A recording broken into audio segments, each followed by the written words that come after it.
हाय hello everyone. So jewellery space में specifically retail jewellery space में एक नई कंपनी पे डिस्कशन करेंगे आज हम पीएन गाडगिल। सितंबर में इस कंपनी का आईपीओ आया था। सो अभी इनके Q2 के रिजल्ट आए हैं, तो देखेंगे सबसे पहले कि बिजनेस मॉडल कैसा है, Q2 के नंबर्स कैसे आए हैं, एंड देन कौन कौन में मैनेजमेंट ने कुछ जो मेजर हाईलाइट शेयर किए हैं उस पर डिस्कस करेंगे, जिससे हमको इस स्टॉक का, बिजनेस का आगे का आउटलुक, आगे का अपॉर्चुनिटी समझ में आएगा।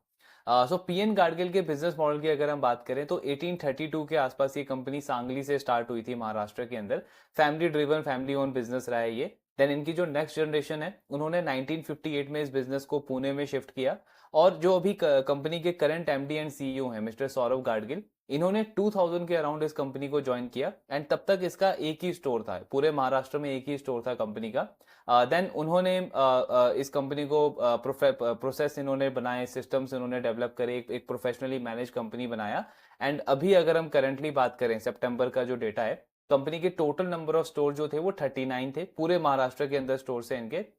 अभी तक कोई भी महाराष्ट्र के बाहर किसी भी स्टेट के अंदर इन्होंने एक्सपैंड नहीं किया है। दुबई में इन्होंने कुछ टाइम पहले एक स्टोर ओपन जरूर किया था, लेकिन वो लॉस मेकिंग था एंड इवेंचुअली कंपनी ने उसको क्लोज कर दिया है। यूएस के अंदर भी एक स्टोर है कंपनी का, लेकिन वहां पे भी मैनेजमेंट का नियर टर्म में कोई एग्रेसिव एक्सपेंशन का प्लान नहीं है, फोकस अभी पूरा महाराष्ट्र के ऊपर है।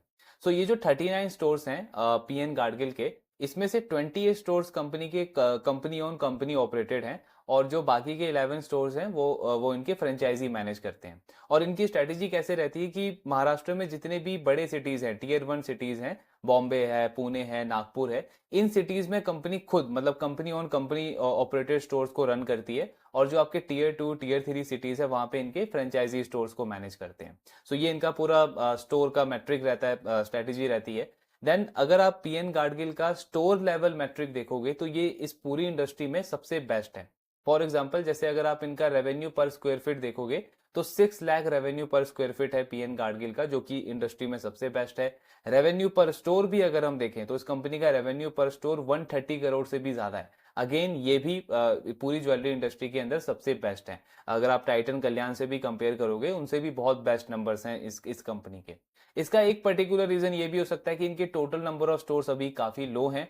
39-40 के आसपास टोटल स्टोर्स हैं, जबकि तनिष्क ऑलमोस्ट 700-800 स्टोर्स पे ऑपरेट करता है। कल्याण के 250 से 300 स्टोर्स है, तो उनका बेस काफी बड़ा है। इंपॉर्टेंट ये होगा कि पीएन गाडगिल का जैसे जैसे बेस बढ़ता जाता है, तब ये किस तरीके की एफिशिएंसी को मेंटेन करते हैं, सो वो हमको आगे देखना है। बट अनडाउटेडली अभी तक तो इन्होंने काफी अच्छे से इस चीज को मेंटेन करा है। देन मैनेजमेंट का कहना है कि हमारा जो इतना स्ट्रॉन्ग ऑपरेशनल मैट्रिक्स है, उसका एक सबसे बड़ा रीजन ये है कि 150-200 साल हमारी जर्नी रही है पूरी महाराष्ट्र के अंदर।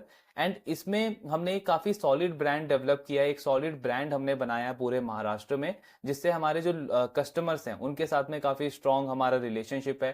प्लस जो हमारे कारीगर्स हैं, इनका कहना है कि 4th-5th जनरेशन हमारी कारीगर्स के साथ में हमारा रिलेशनशिप है। तो ये हमको एक कॉम्पिटिटिव एज देता है। एंड जो भी नया प्लेयर आता है महाराष्ट्र के अंदर, वो इजीली compete नहीं कर पाता हमारे साथ। एंड इन दोनों पैरामीटर पे हम पूरे इंडस्ट्री में बेस्ट परफॉर्मर हैं।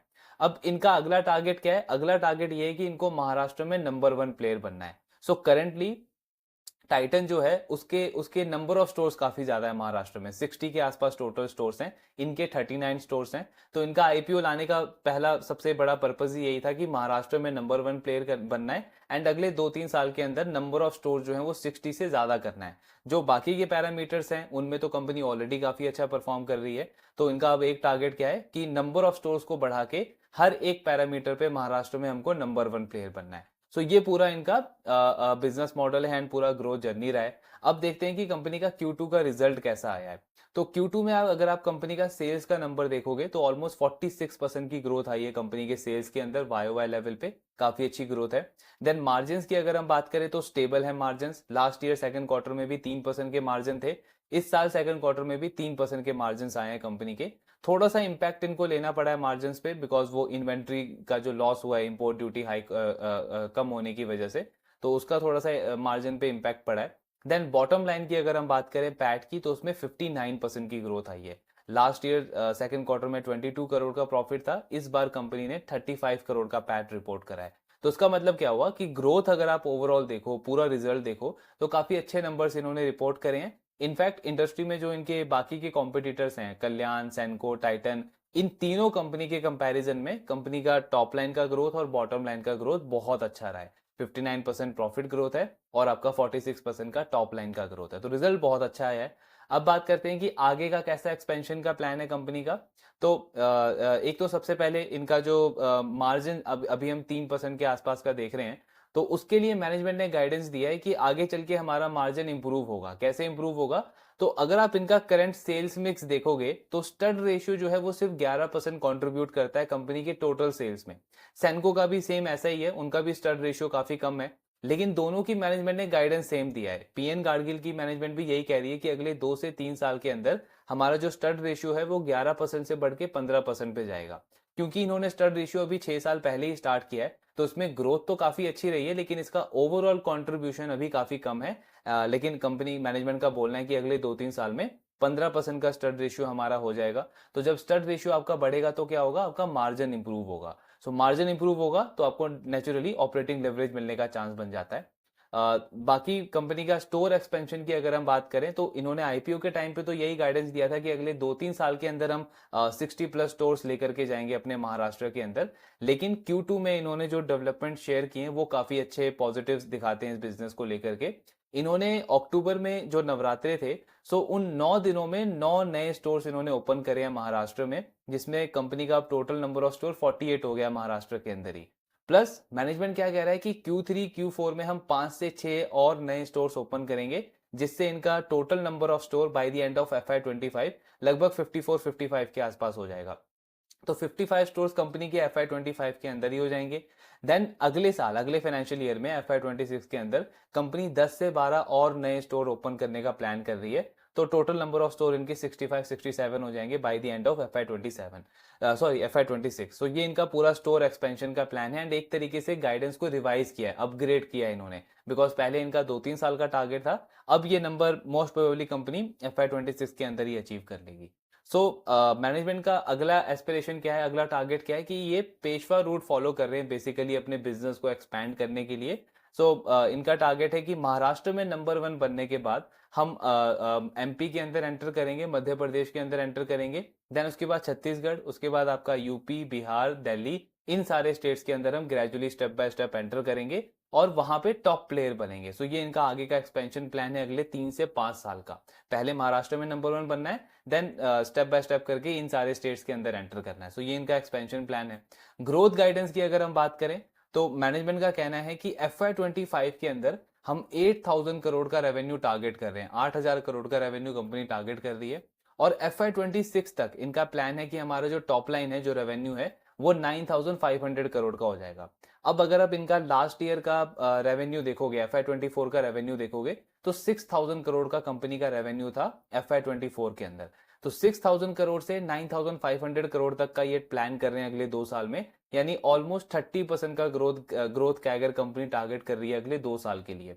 ऑलरेडी करंट ग्रोथ रेट जो है इनका वो 40-45% का है, लेकिन आगे का भी गाइडेंस काफी सॉलिड दिया है कंपनी ने, 30% का ग्रोथ ये प्लान कर रहे हैं। और इसमें क्या होगा? मार्जिन इंप्रूवमेंट होगा, बिकॉज एक तो स्टड रेशियो बढ़ेगा तो वहां से मार्जिन बढ़ने का चांस है। दूसरा जो इनका जो जो जो सेकंड रीजन था आईपीओ लाने का, सो कंपनी का सेकंड पर्पस क्या था कि आईपीओ के बाद ये जो इनके लॉन्ग टर्म बोरोइंग्स हैं, जो इनके वर्किंग कैपिटल लोन है जिसका फाइनेंस कॉस्ट काफी ज्यादा होता है, उसको कंपनी रीपे करेगी एंड गोल्ड मेटल लोन लेगी। तो उसके क्या होगा? आपका फाइनेंस कॉस्ट कम हो जाएगा, सो वहां से भी मार्जिन इंप्रूव होने का चांस है। तो स्टड रेशियो से मार्जिन इंप्रूव होगा, प्लस आपका फाइनेंस कॉस्ट कम होने से मार्जिन इंप्रूव होगा, तो उससे क्या होगा? ऑपरेटिंग लेवरेज मिलने का चांस है। अब अगर हम अपॉर्चुनिटी देखें इस स्टॉक के अंदर, इस बिजनेस के अंदर, तो ये जो मार्जिन इंप्रूव होने का चांस है, इसको अगर हम एक्सक्लूड कर दें और कंजर्वेटिव एस्टिमेट भी लेके चलते हैं अगर इस बिजनेस का, तो FY25 की बेसिस पे चांस है कि कंपनी का जो फॉरवर्ड पी है वो अराउंड 44-45 के आसपास निकल करके आता है।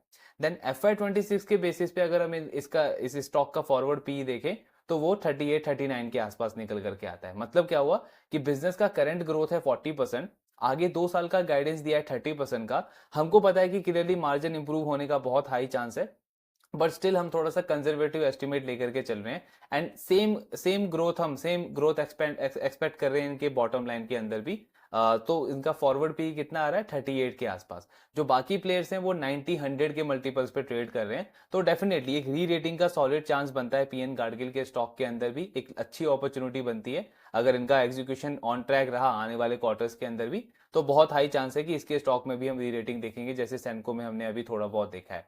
सो परफॉर्मेंस अच्छा है, रिजल्ट अच्छा है, आगे का गाइडेंस भी काफी सॉलिड दिया है। प्लस वो जो इन्वेंट्री वाला है उसमें अगर आप देखोगे तो इनको 18 करोड़ का लॉस लेना पड़ा है इन्वेंट्री का, वो जो ड्यूटी कट हुआ था उसकी वजह से। सो अगर वो नहीं होता तो कंपनी का पैट ग्रोथ और भी अच्छा होता इस क्वार्टर में। 59% का ग्रोथ तो ऑलरेडी इन्होंने रिपोर्ट करा है।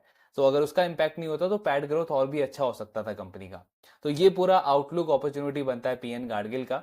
अब जिस तरीके का आप मार्केट देख रहे हो, जैसे वोलेटिलिटी चल रही है मार्केट के अंदर, ये जो क्वालिटी बिजनेसेस हैं, जो हाई ग्रोथ परफॉर्मर्स हैं, अपने अपने अपने अपने सेक्टर में जो टॉप कैटेगरी में आते हैं, इन पे अगर हमारा फोकस रहेगा, ये ऐसे बिजनेसेस अगर हमारे पोर्टफोलियो में रहेंगे, तो आप देखोगे इवन दो अगर मार्केट में करेक्शन आता भी है तो ये वो बिजनेसेस होंगे, ये वो स्टॉक्स होंगे जो सबसे पहले रिकवर करेंगे एंड वापस अपने न्यू हाई की तरफ जाएंगे। रेदर देन अगर आप उन बिजनेसेस पे फोकस करोगे जिनका करंट परफॉर्मेंस बहुत खराब है, कोई आगे का क्लैरिटी नहीं है, मैनेजमेंट को आउटलुक का पता नहीं है, सो वो बिजनेसेस, वैसे स्टॉक्स आप देखोगे चाहे मार्केट अच्छा करे चाहे मार्केट खराब करे, उनमें आप सिग्निफिकेंट अपसाइड कभी एक्सपेक्ट नहीं कर सकते जब तक उस बिजनेस की परफॉर्मेंस इंप्रूव होनी स्टार्ट नहीं हो जाती, बिजनेस में वापस से ग्रोथ नहीं आता, वापस से आगे का आउटलुक जो है उसका वो स्ट्रांग नहीं होता। तो अगर आप वैसे बिजनेसेस पे फोकस करोगे तो चाहे मार्केट का सेंटीमेंट पॉजिटिव हो नेगेटिव हो, पोर्टफोलियो का कुछ खास बनने नहीं वाला। और एंड अगर उसके साइड में हम ऐसे क्वालिटी बिजनेसेस पे फोकस करेंगे जहां आपको री रेटिंग की अपॉर्चुनिटी दिख रही है, वैल्यूएशन काफी रीजनेबल लेवल पे है, प्लस आगे का ग्रोथ का गाइडेंस बहुत सॉलिड है एंड मैनेजमेंट ऑलरेडी एग्जीक्यूट भी कर रहा है उस चीज को, जो कि और कन्विक्शन बनाता है ऐसे बिजनेस की तरफ, तो वहां पे आप देखोगे कि थोड़ा बहुत करेक्शन आएगा, जरूर आएगा, लेकिन इवेंचुअली बहुत जल्दी वहां पे रिकवरी आएगी एंड पोर्टफोलियो वापस हमारा न्यू हाई की तरफ जाएगा। तो फोकस, फ्रेमवर्क, प्रोसेस हमारा हमेशा ऐसा होना चाहिए, इन क्वालिटी बिजनेसेस की तरफ फोकस होना चाहिए, तो मार्केट में ऑफ कोर्स परफॉर्मेंस अच्छी ही रहेगी। बाकी इनका रिजल्ट तो हमने देख लिया, आगे अगले कॉन कॉल भी इनका डिटेल में डिस्कस करेंगे। सैनको कल्याण का रिजल्ट आया उसको भी डिस्कस करेंगे एंड आपके जो डाउट्स है शेयर करते रहिए। Thank you very much.